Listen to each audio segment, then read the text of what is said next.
la República Argentina. Vamos a charlar con Claudio Abruj. Recuerden que Claudio fue ex secretario de Derechos Humanos durante el último gobierno del expresidente Mauricio Macri. Es presidente honorario del Museo de la Shoah. Es fundador de la página optimim.com.ar, que está buenísima. Hoy la veía y bueno, son todas noticias positivas. Así que bueno, es muy interesante charlar con él. Y vamos a hablar fundamentalmente de lo que hemos vivido en el día de ayer en el acto a los 28 años del atentado a la AMIA y obviamente su no esclarecimiento. Hola Claudio, buen día. Maximiliano Leckie, equipo te saludan. ¿Cómo te va? ¿Qué tal, Maximiliano? Buen día. Gracias por llamarme. Por favor, muchas gracias a vos por aceptar esta charla.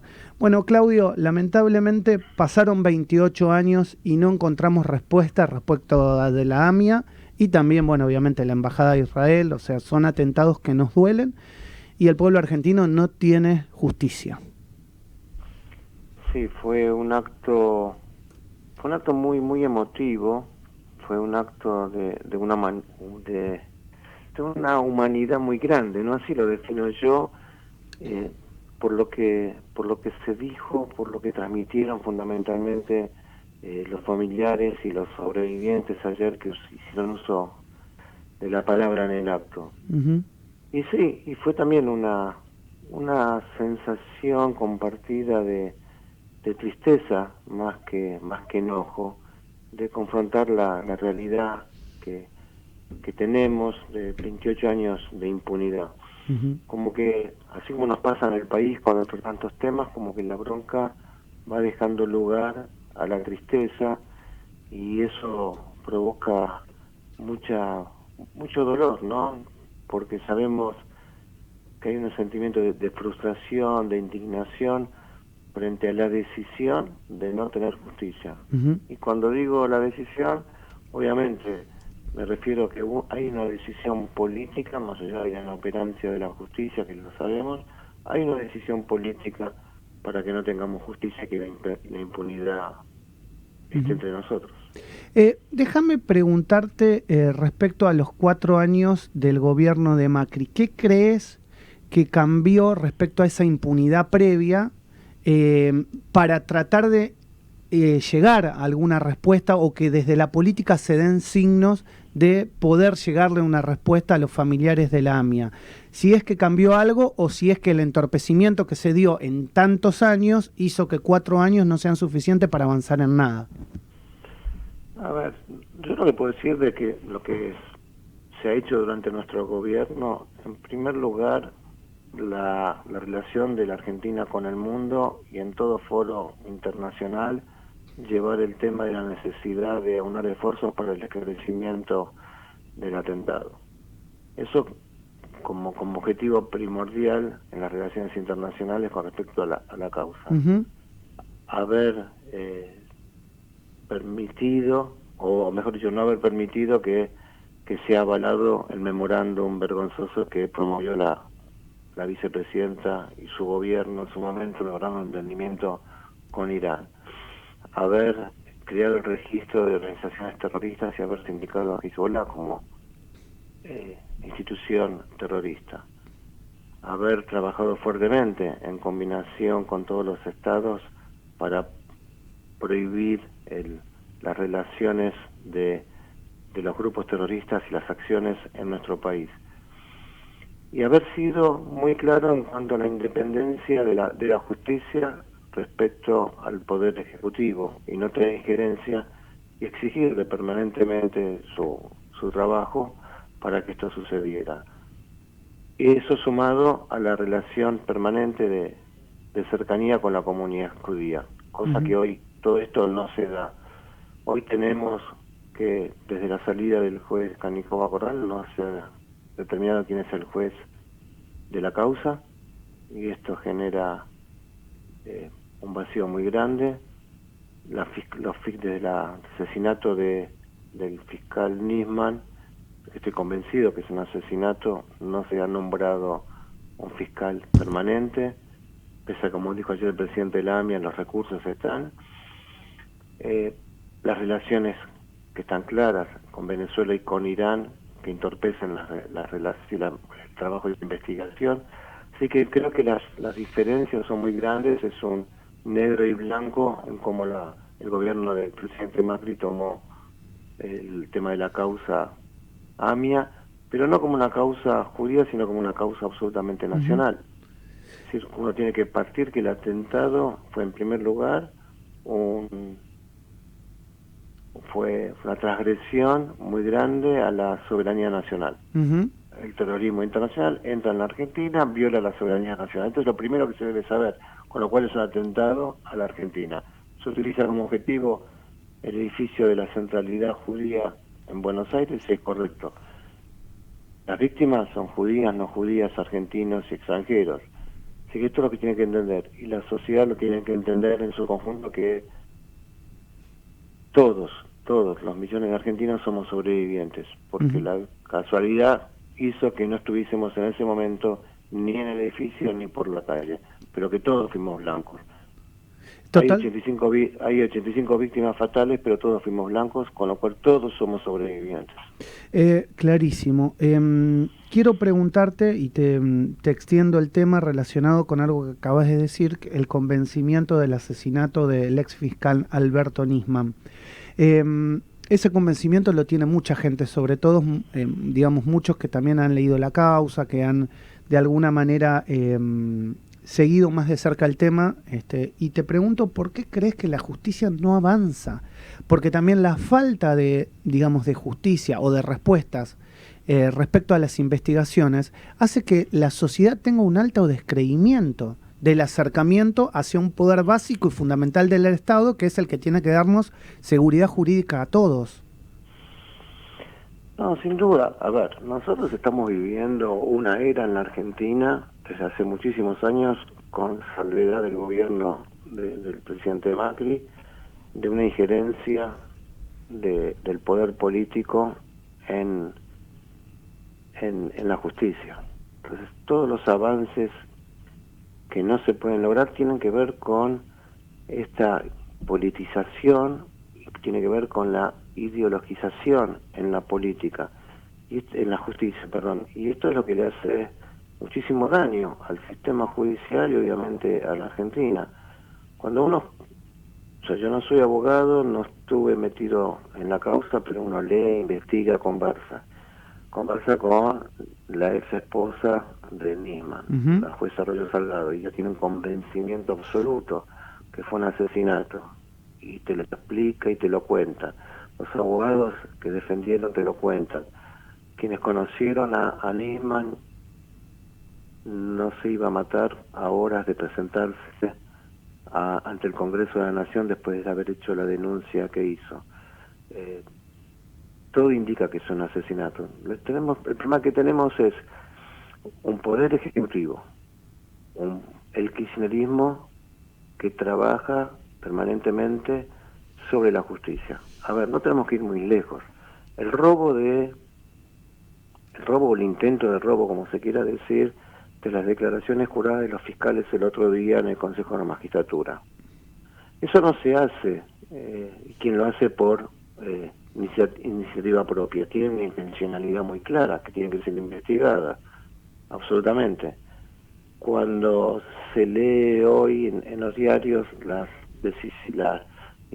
los distintos voceros que fueron a hablar con los jueces por las causas de Cristina para evitar o mitigar las causas, cuando uno ve el video vergonzoso de Cristina Fernández de Kirchner de ayer, atacando alevosamente a la Corte Suprema y la Justicia, donde se le planta el poder ejecutivo ante la justicia. Bueno, todas estas cuestiones de amedrentamiento, de intención de influir, todo el tema de justicia legítima, que sabemos que está infiltrada ideológicamente en la justicia, todo eso atenta contra un sistema independiente de la justicia, que es lo que necesitamos, y que es lo que esperamos que a partir del año próximo volver a instalarlo.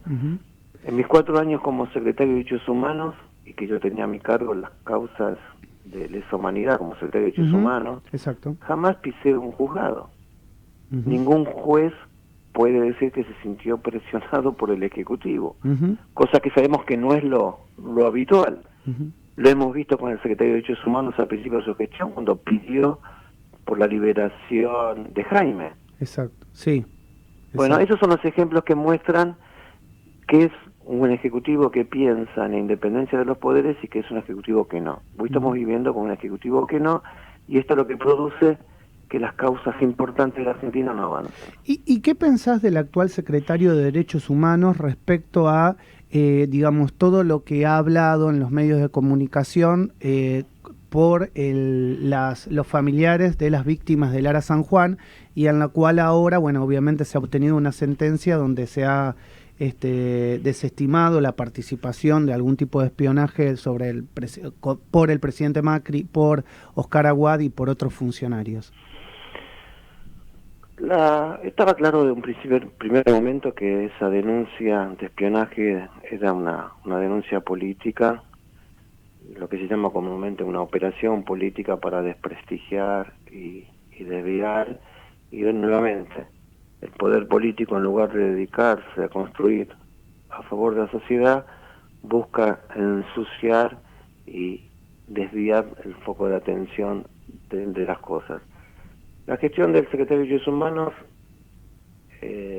sabemos que es totalmente contraria a mi pensar y mi sentir. Lo hemos visto durante la pandemia, callar frente a las atrocidades de Gildo Infran, callar frente a las violaciones sistemáticas de derechos humanos para los familiares y las familias y las personas que tenían que cuidar a sus familiares. Lo hemos visto en Santiago del Estero, lo hemos visto en Jujuy, lo hemos visto en Formosa. Vemos permanentemente su mirada direccionada hacia los años 70, todo el programa de la Secretaría de Derechos Humanos estaba anclada en ese revanchismo de los años 70, así que estamos en las antípodas absolutamente. La última te la hace mi compañera Josefina Tajes. Le contamos a nuestros oyentes, seguimos hablando con Claudio Abruj, ex secretario de Derechos Humanos, presidente honorario del Museo de la Shoah.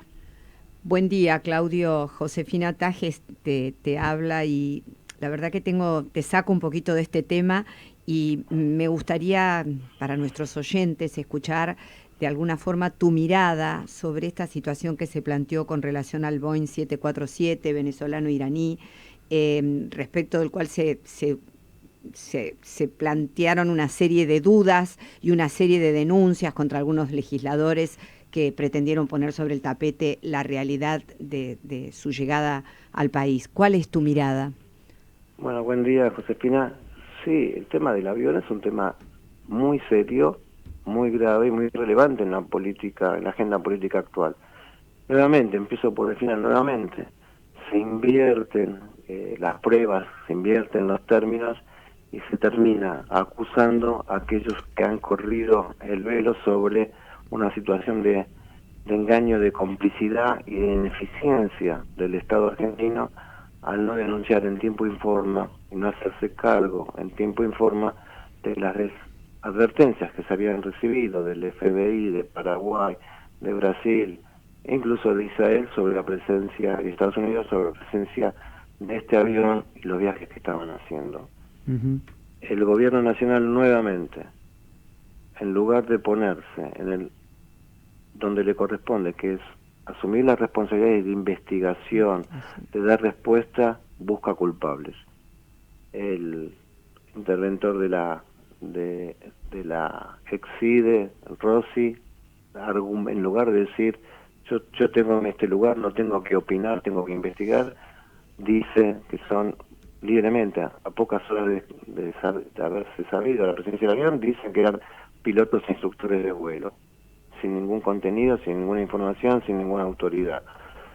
Y después, bueno, toda una serie de argumentaciones del poder político, desde el gobierno, desviando y no actuando en función de lo que se tenía que hacer. Sin duda que las advertencias estaban dadas, que la relación Venezuela-Irán-Argentina es muy complicada. Recordemos que el presidente habla en la Cumbre de las Américas defendiendo el régimen venezolano. Inmediatamente Maduro lo felicita y le agradece desde Teherán, e inmediatamente aparece el avión. Ujú. Hay toda una relación que tiene que ver y que tiene que ser explicada. En la medida que no es explicada, el gobierno se convierte en el cubridor o cómplice de situaciones de inteligencia del terrorismo que sabemos que están dando en Argentina. Claudio, la última que te hacemos y abusamos de tu tiempo, pero me parece importante porque fuiste ex secretario de Derechos Humanos.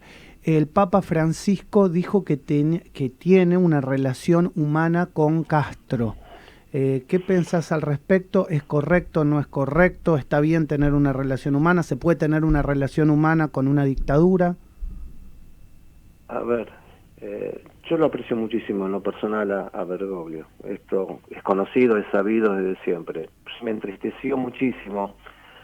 Tiene todo el derecho, y más como hombre de fe, de tener una relación humana con todos los seres humanos. Está bien. Lo que no es perdonable que esa sea la única declaración y nos haya permitido él criticar el régimen cubano, la opresión de los cubanos, los derechos humanos inexistentes en Cuba y que tiene que ver con Raúl Castro, con Fidel Castro, con el presidente actual y con todo el régimen que Raúl Castro experimenta. Esa relación humana tendría que estar puesta al servicio de hacerle modificar a Raúl Castro su conducta que no tiene nada que ver con la defensa de los derechos humanos y la dignidad humana de sus conciudadanos. Eso sí le critico al Papa de no haberlo dicho.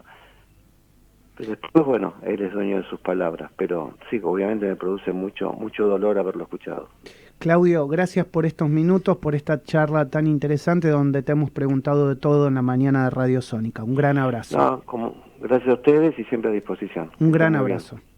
Claudio Abruj, hacía mucho que no charlaba con él, creo que del año pasado, fue ex secretario de Derechos Humanos en el gobierno de Mauricio Macri, presidente honorario del Museo de la Shoah, era importante tenerlo a 28 años del atentado a la AMIA, y bueno, la verdad que ha dejado declaraciones muy reflexivas de todos los temas.